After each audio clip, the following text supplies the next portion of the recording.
You feel it, don't you? That quiet ache in your soul. A distance from God you can't quite name.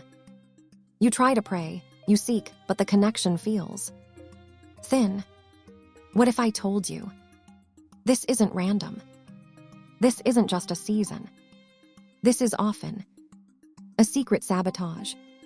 Carnal desires are like invisible threads, slowly pulling you away. They creep in, disguised as comfort or pleasure or even necessities. They promise instant satisfaction, but leave you emptier than before. It's like a slow leak, silently draining your spiritual energy. As it says in the book of Galatians, chapter 5, verse 17, "For the flesh lusts against the spirit, and the spirit against the flesh. And these are contrary to one another, so that you do not do the things that you wish." Your heart is a battleground.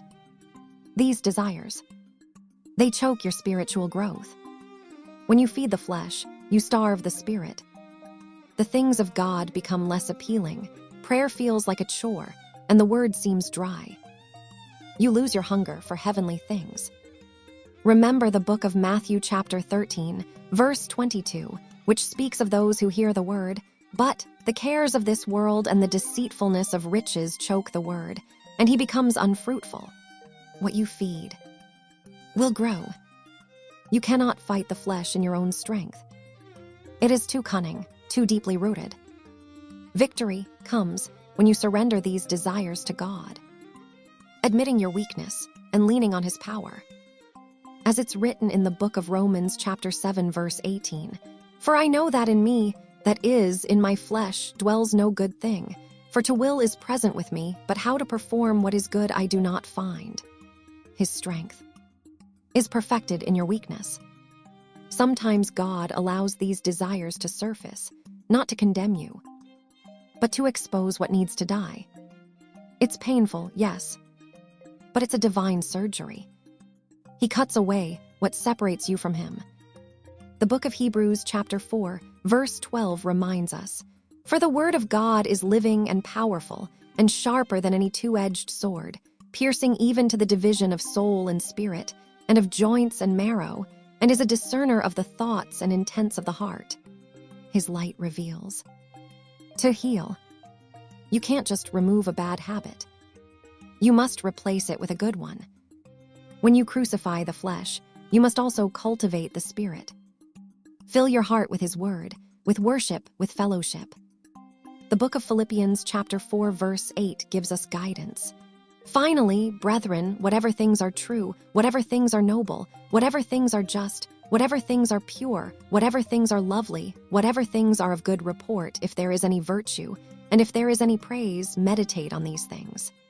Fill your vessel with him. You are not alone in this battle. The Holy Spirit within you is more powerful than any fleshly desire. He convicts, he empowers, and he guides you into all truth. Lean on his whispers, not the loud demands of the flesh.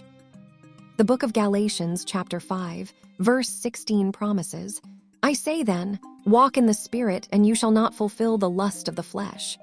Let him lead. Always. The path to freedom isn't always easy. It's a daily surrender, a constant choice to crucify the flesh and walk in the Spirit. But God isn't intimidated by your struggles. He sees your heart. He knows your desire to be free. And he is ready to deliver you, to restore the vibrant connection you long for. You don't have to live with that secret sabotage anymore. You can reclaim your spiritual vitality.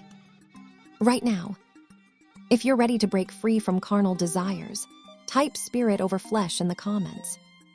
If this message spoke to you, don't scroll past it. Share it with someone who needs to hear it. And subscribe to the Bible in a minute for more spirit-led stories.